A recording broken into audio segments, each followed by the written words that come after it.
Hey everybody, it's Mr.S again. And one of the topics that I talked about recently was I talked about the iPad and the phone and how we need to kind of step away from that. And something that's really interesting because I think every parent probably goes through this. Waiting rooms and the dread of waiting with a child that's 3 or 4 years old. And really any child, because most children don't like waiting. And it tends to cause a lot of headaches because parents are like, please, please, please just wait. Like, can you just wait 5 minutes? 5 minutes, just 5 minutes. And it's very hard for children because a rule of thumb that I've heard actually many times in child development, for every year they are, that's how many minutes they can wait. So if they're 3 years old, their waiting time is about 3 minutes before they start getting all antsy and like, I gotta go. So it's kind of a rule of thumb that we abide by. And even if you look at our rating scale for Eckers, waiting time of more than 3 minutes is inappropriate for a child of that age group. So even if we're getting rated for children not waiting for more than 3 minutes, then it's something that you have to think about when it comes to what you should do in your life with your children. So if you feel that you're going to be waiting for more than 3 minutes, try to come prepared. Try to come with a plan. And you don't even need anything to make something special happen between you and a child. Let's say a great place to go, the grocery store. Now you're waiting in line at the end, and the child just wants the candy. And they want it, and I want it, I want it, I want it. And you just want them to just, oh, please, just wait. Challenge yourself to think, what else could I do in this situation? So in the moment, it's going to be difficult, but try to mentally prepare yourself. What could you do in that situation? You could get down to the child's level and be like, not today, because we don't want that candy today. And I'll tell you why. Is that an always food or a sometimes food? And try to really get them to understand what's going on. Do we always eat candy? Is it really good for us? And show the child that you care about giving them that attention that they need. Because remember, they're in an environment where it's not okay for them to touch everything. And that can be challenging because a child just kind of goes off instinct. And I want to see that. I want to look at that. Maybe next time you have something, grab it and give it to the child and look like a can or something with like the labeling on it and say, Rhea, what is this made out of? What do you think is inside of here? And give them a question. Make it interesting. Make it challenging.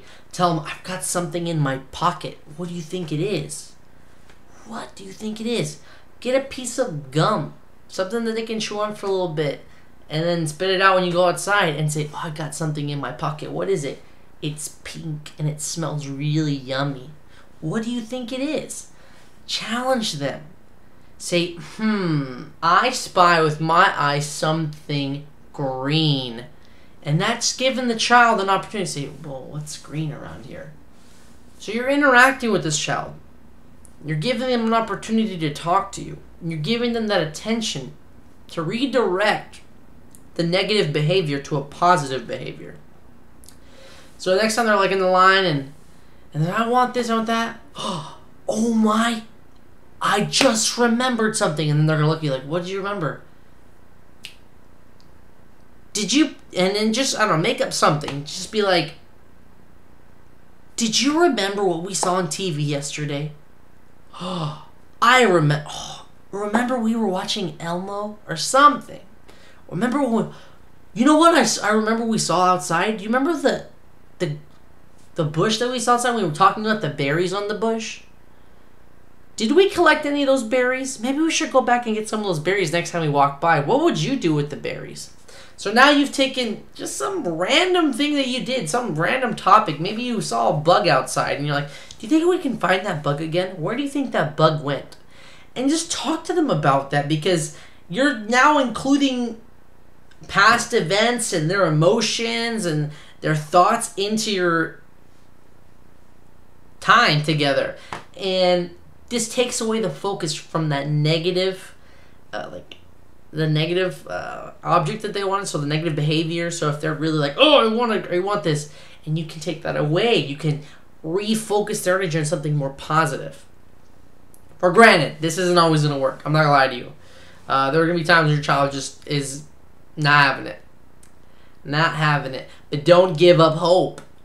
The thing is, if a parent gives in, you're giving your child the power to control your relationship. They're 3 and 4 years old. They should not be controlling you.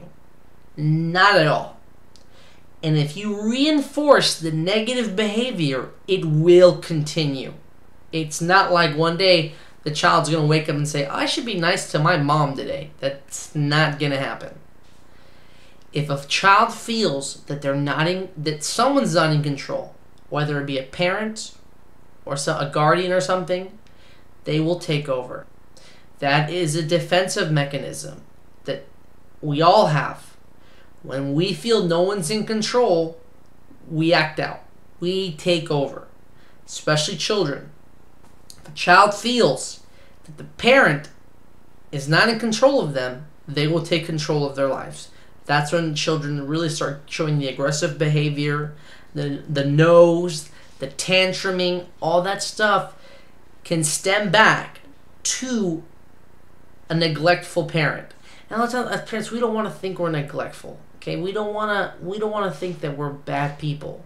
Okay, I'm not saying anyone's a bad person.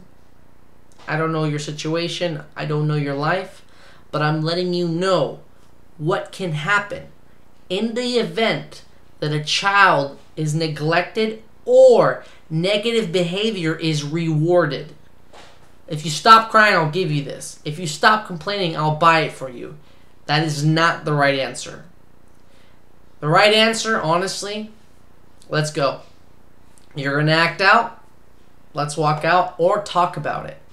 Go to the car and sit down for about 5 minutes and talk. Go to the front and tell the grocery store person in the front, I'm going to leave this car here for a second. I'm going to go talk to my child in the car. I shall return.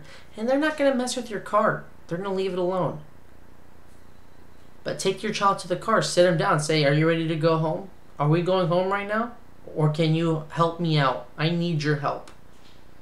And that's going to happen. And our children are going to tantrum. It's going to happen. They're at that age. Because they haven't developed the skills to self-regulate yet. And every child develops differently. So some children are like, okay, mom, that's cool. Whatever. But other children aren't ready yet. And it could be a lot of things going on in a child's life. A lot of things. And if you see somebody that's having a hard time with a child, help them out. Go up to the child and say, what's wrong? Why? What? You want that candy? Maybe your mom can't buy that candy right now, but what about later? What kind of toys do you have on? And get the child in a different conversation. You never know when that parent might appreciate you. You never know when that parent say, thank you so much. Because think of how this parent is feeling. God, I'm a horrible parent. This child is acting out right now. This child is not behaving. People probably think I'm a horrible person. And a lot of people think that. So we need to help each other as adults. And just remember, if a child feels that you're not in control, they will control you. A good example is, remember, we cannot show children that we know what's going on. That we're the adults and we're aware. Imagine if a child, okay, I'm sure this has happened to a lot of people. You're driving along, this is back before GPS even existed, and your parents like, oh, I'm lost.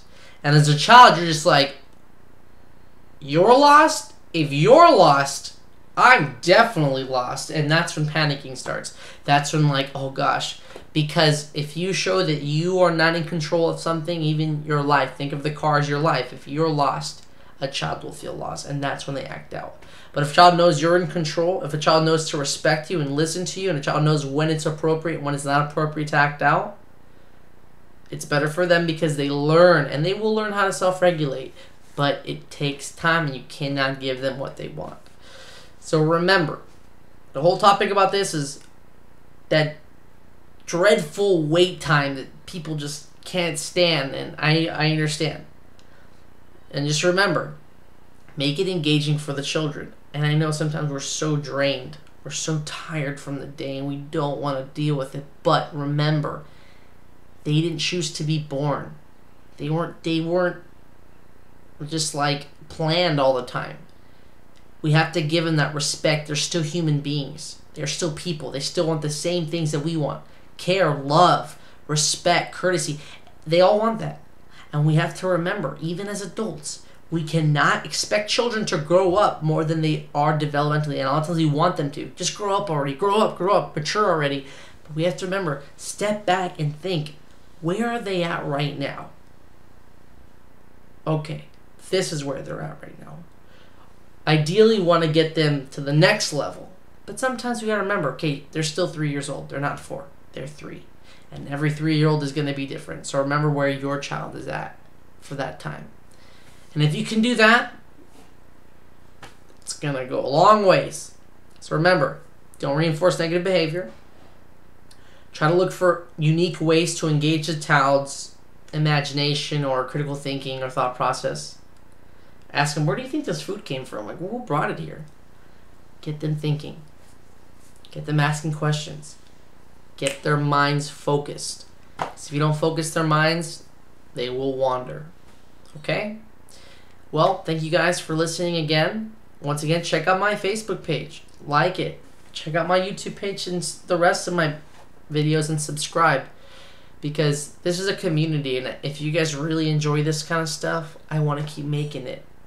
And I want to know what you guys think. I want to know what you guys feel. I want you guys to ask me questions. So we're here to help each other, okay? Thank you guys. Have a great night.